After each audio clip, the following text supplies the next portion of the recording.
오늘 본문에 보면 말씀이 육신이 되어 그런 말씀이 있죠. 요한복음 1장 14절에 보면 독생자 예수 그리스도는 은혜와 진리가 충만하다. 말씀이 육신이 되어 우리 가운데 거하심에 우리가 그의 영광을 보니 아버지의 독생자의 영광이요 은혜와 진리가 충만하더라 라고 했습니다. 여러분, 이것은 신비입니다. 말씀이 육신이 되어 우리 가운데 오시는 예수님, 이 신비는 물이 변하여 포도주가 되는 것보다 더 신비입니다. 말씀이 육신이 되어 우리 가운데 우리를 구원하시기 위해 형체를 입고 오셨습니다. 눈에 볼 수 있고 같이 식사하실 수 있고 같이 느끼고 할 수 있는 그런 분으로 예수님이 오셨어요. 아주 우리 속에 친숙한 예수님으로 오셨습니다. 그리고 우리에게 천국에 대한 말씀을 가르쳐 주시고 섬김의 본을 보여주셨습니다. 예수님께서는 어느 날 사랑하는 제자들과 함께 거하시다가 요한복음 14장 5절에 대야에 물을 떠서 제자들의 발을 씻기시고 그 두르신 수건으로 닦기를 시작하여 라고 얘기합니다. 닦기를 시작했다. 여러분, 제자들의 발을 씻겼다. 사랑으로 섬기는 것이 결코 부끄럽지 않다는 걸 보여줍니다. 남편이 아내의 발을 닦아주든지 아내가 남편의 발을 닦아주든지 주인이 종의 발을 닦아주든지 사랑으로 섬기는 것은 부끄러운 일이 아니다. 그걸 주님이 보여준 것입니다. 예수님 안에서는 용서가 있고 예수님 안에서는 이해가 있고 예수님 안에서는 사랑과 속죄가 있습니다. 예수님 안에는 치료도 있습니다. 그런데 사람은 자기를 알면 알수록 주 안에서 자기를 알면 점점 작아집니다. 점점 작아집니다. 저도 제 자신을 이렇게 돌아보니까 점점 작아져요. 그리고 과거에 그 실수했던 것들이 점점 크게 보입니다. 크게. 과거에는 뭐 그럴 수 있다 이렇게 생각을 했는데 기도하고 목회하다 보니까 과거에 내가 실수한 것들 이게 점점 크게 보여요.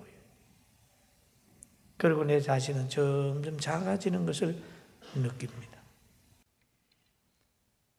제가 얼마 전부터 괴로워하는 게 하나 있는데 제가 군포에 와서 개척을 했죠.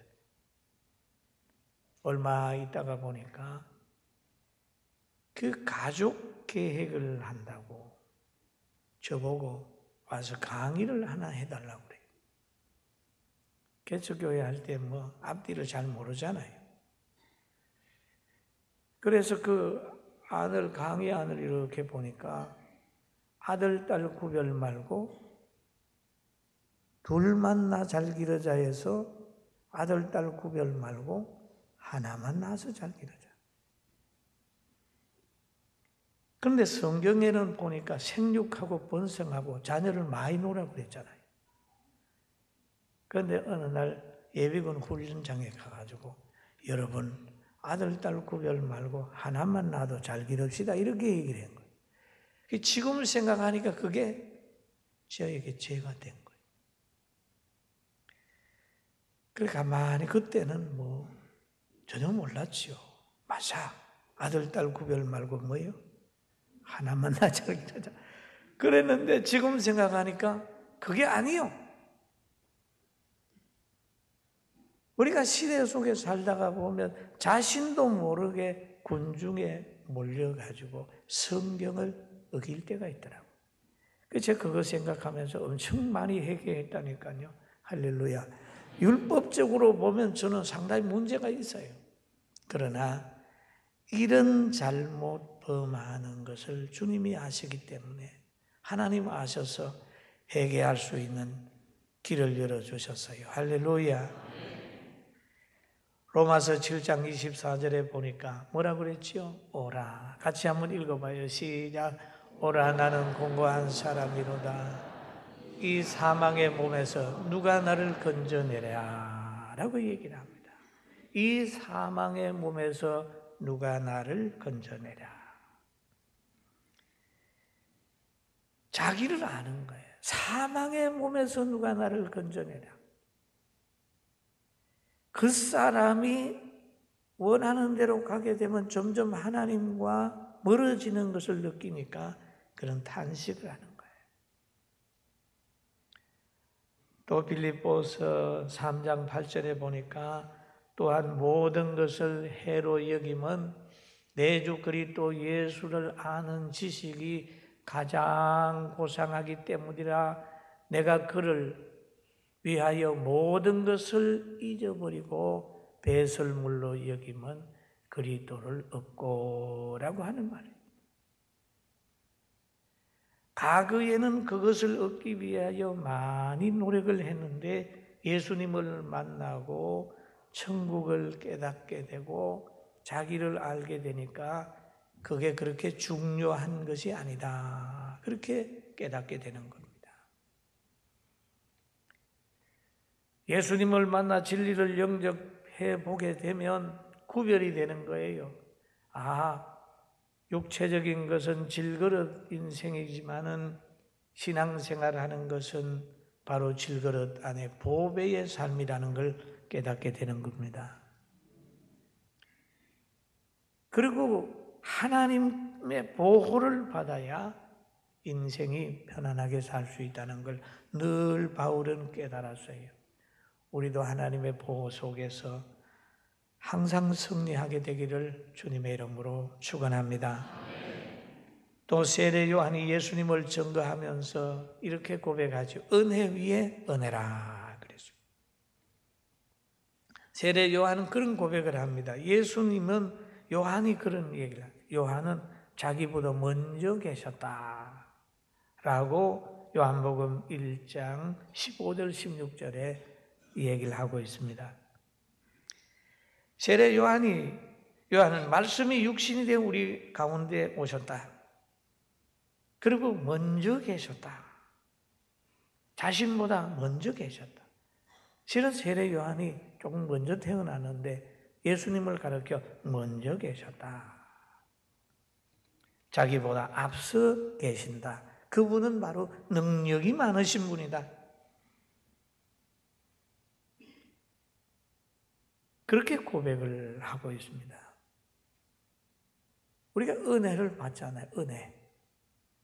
우리 다 구원받았으니까 여러분 은혜 다 받으셨어요. 할렐루야. 성경책 가지고 계시는 분은 은혜의 말씀을 받은 거예요. 너무 귀한 겁니다. 성경 누가복음 17장에 보면 11셈 환자가 예수님 만나서 다 고침받았어요.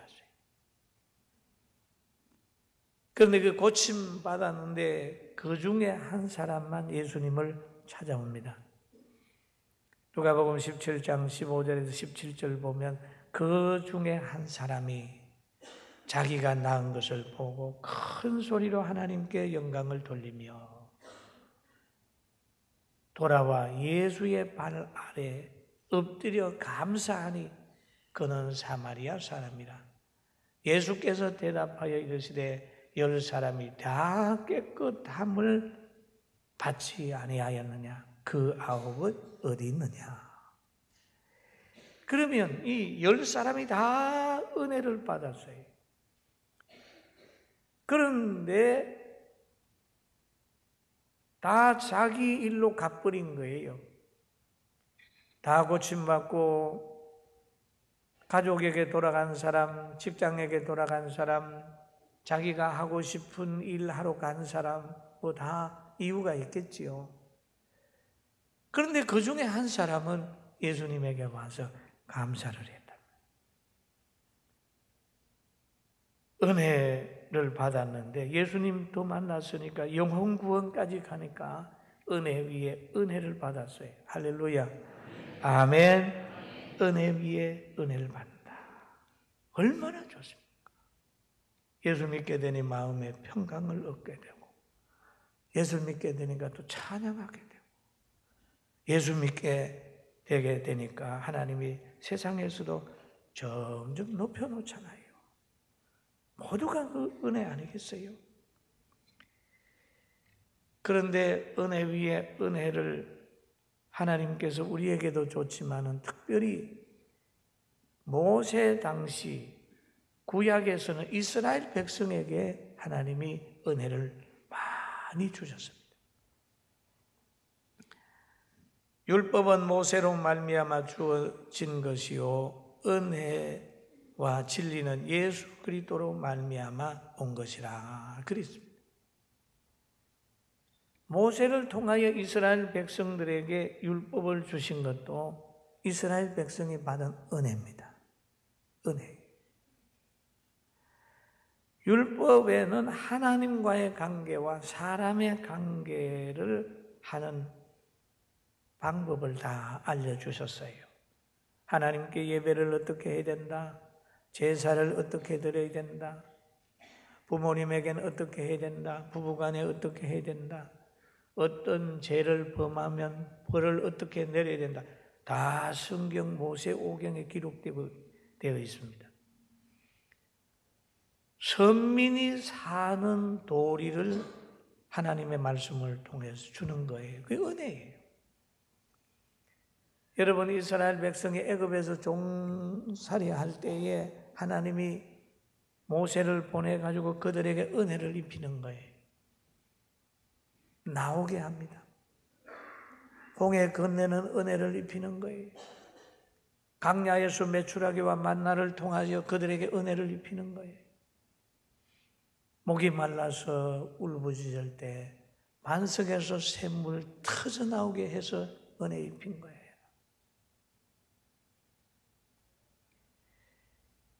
그리고 그들이 자손 만대까지 축복받는 길을 알려주는 거예요. 출애굽기 20장 5절에서 6절 보니까 그들에게 절하지 말며, 그러면 우상에게 절하지 말라는 거죠. 그들을 섬기지 말라. 내 하나님 여호와는 질투하는 하나님이신즉 나를 미워하는 자의 죄를 갚되 아버지로부터 아들에게로 3, 4대까지 이루게 하거니와 나를 사랑하고 내 계명을 지키는 자에게는 1000대까지 은혜를 베푸느니라. 할렐루야. 1000대까지 은혜를 받고 행복하게 사는 그 길을 알려주는 거예요. 안식일을 지켜라. 안식을 통해서 영육간에 회복하라. 그 다음에 인간관계에서는 행복한 가정의 조건을 말해주고 있습니다.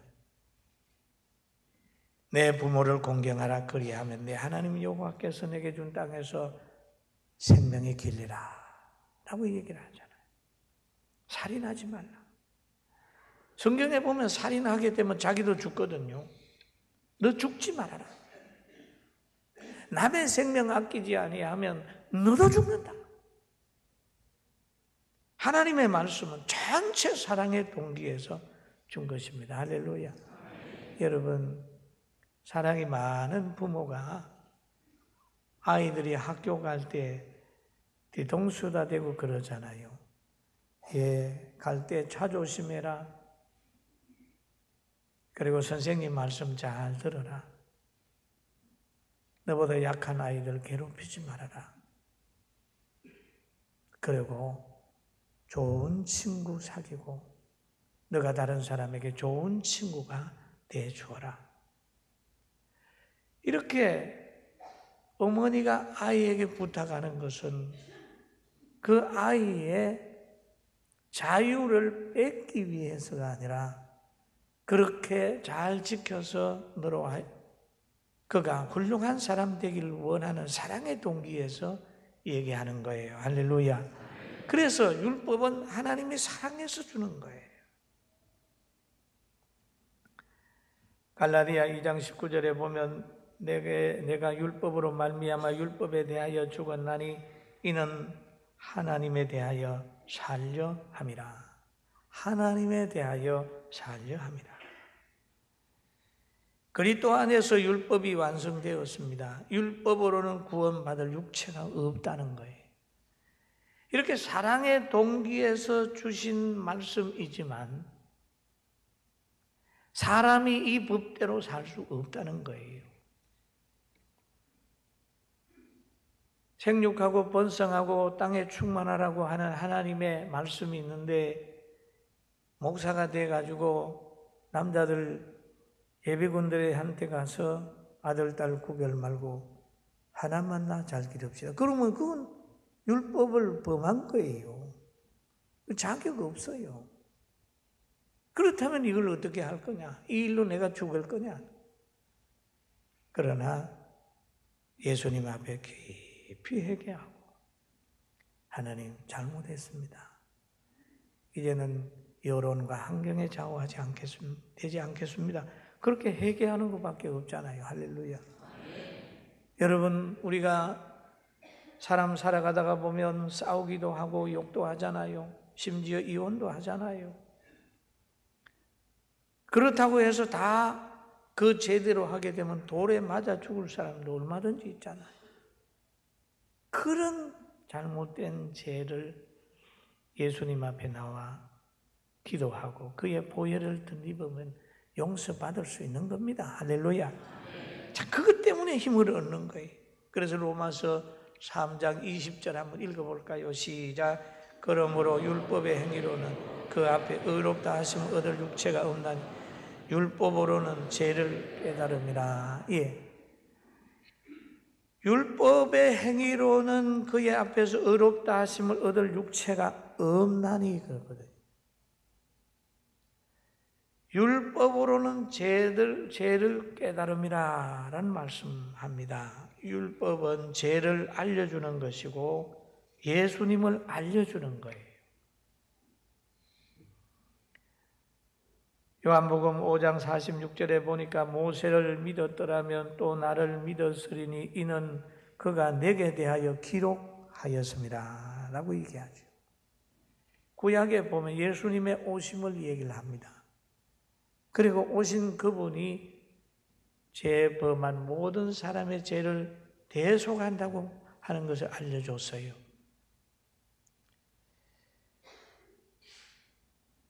그리고 또 우리는 대속을 받은 사람, 용서받은 것. 그리고 또 주님이 우리에게 말씀하시기를 너만 용서받지 말고 다른 사람도 예수 그리스도로 통하여 용서받게 만들어라. 복음을 자기에게 왔으면 흘려보내라. 계속 흘려보내라. 복음이 여러분 가정과 여러분에게 와 중단되면 안 되거든. 흘려보내야 돼. 쫙. 우리나라도 보면 언더우드 선교사님, 장로교 선교사님이 오셔서 복음을 전한 저 경상도 쪽으로 가면 장로교회가 많이 세워졌어요. 또 저 충청도나 강원도 가면 아펜셀라 선교사가 전하니 감리교가 많이 생겨졌어요. 복음이 흘러가는 거예요. 여러분이 가는 곳곳마다 예배당이 지어지고 교회가 세워지고 구원받는 사람이 날마다 많이 생겨나기를 주님의 이름으로 축원합니다. 피를 흘리면서도 복음을 전했어요. 사랑과 복음에 빚진 자들입니다. 받았기 때문에 나에게 주어야 됩니다. 가정에서도 부모님에게 양육을 받은 여러분들은 부모님을 잘 모셔야 되는 그런 빚진 자입니다. 부모님을 얻고 갈 때가 있다면 얻고 가면서 엎혀 다닐 어릴 때를 한번 생각을 해보면 너무너무 당연하게 될 겁니다. 여러분 은혜 받은 거 은혜로 갚는 좋은 분들 다 되십시다. 아멘. 그리고 독생자를 보내신 하나님은 자신을 독생자를 통해 나타내 주셨어요. 본래 하나님을 본 사람이 없으되 아버지 품속에 있는 독생하신 하나님이 나타내셨느니라 라고 한 말이죠. 은혜와 진리는 예수 그리스도로 말미암아 온 것이죠. 하나님 자신이 예수 그리스도로 말미암아 자신을 계시하신 거예요. 자신을 나타내요. 인간은 죄를 범함으로 하나님을 볼 수 없습니다. 그러나 하나님이 보낸 예수님을 보면 하나님의 모든 걸 보는 거예요. 원래 인간은 하나님을 볼 수가 없어요. 보면 죽습니다.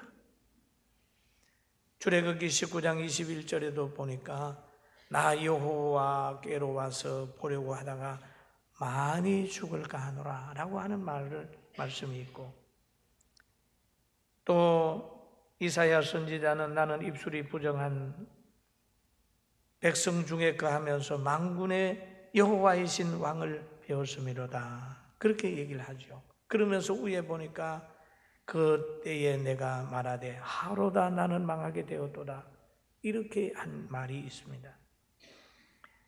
사랑하는 성도 여러분, 하나님은 복되시고 유일한 주권자이시고 우리를 구원하시며 만왕의 왕 되시고 만주의 주가 되셔서 우리로 하여금 영원한 하나님의 나라 상속받게 한다는 사실 믿게 되길 주의 이름으로 축원합니다. 아멘. 아버지 품속에 있는 독생하신 하나님, 그 하나님의 품속, 가슴 속을 의미합니다. 하나님의 품이라고 하는 말 나오죠. 예수 그리스도는 하나님이 자신을 계시하신 것이다. 그리스도를 통해 상속자가 되고 사망이 생명의 상심자가 돼요. 예수 그리스도는 어떤 분이냐? 빛이고 분별력을 주시는 분이고 우리로 하여금 선한 길, 거룩한 길로 인도하는 분입니다. 여러분, 풍랑이 막 일어난다고 합시다. 풍랑이 일어나는 걸 두려워하지 말고 풍랑이 일어날 때 예수님이 안 계신 그걸 두려워해야 돼요. 아무리 풍랑이 세게 일어나도 풍랑을 잠잠하게 하는 잠재울 예수님만 있으면 염려가 없는 겁니다. 할렐루야. 아멘. 예수님이 나와 함께 계신가? 라는 걸 보는 거죠. 암을 우리가 무서워합니다. 왜 무서워하냐 하면 100% 다 고칠 수 있는 약이나 의사가 없기 때문에 두려워하는 거예요. 우리가 죽음을 두려워하는 것은 사후의 천국에 대한 확신이 없기 때문에 죽음을 많이 두려워하는 거예요. 그러나 천국에 대한 확신이 있는 분들 보면 순교를 해도 찬송을 부르면서 그렇게 순교의 현장에서 하는 것을 우리 역사를 통해서 많이 보았습니다. 사랑하는 성도 여러분, 예수님 안에 있는 사람은 결코 망하지 않습니다. 할렐루야. 전쟁의 폐허 속에서도 포를 맞아가지고 온 나무가 나무 젓가락처럼 다 찢어진 상태에서 온 산에 퍼져 있을 때라도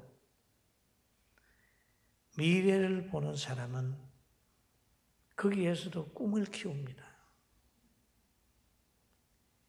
이번에 제가 베트남에 40년 만에 가봤더니 그 포를 맞아서 벌거숭이가 되고 나무가 다 없어졌는 거기에 숲이 우거져서 언제 그런 일이 있었는가 할 정도로 숲이 이렇게 우거져 있어요. 우리는 낭패와 실망과 좌절과 고통 속에 폐허가 된 가슴이나 폐허가 된 어떤 상황 속에서라도 그것만을 보지 말고 회복시키는 하나님을 보면서 희망을 가지게 되길 주의 이름으로 축원합니다. 아멘.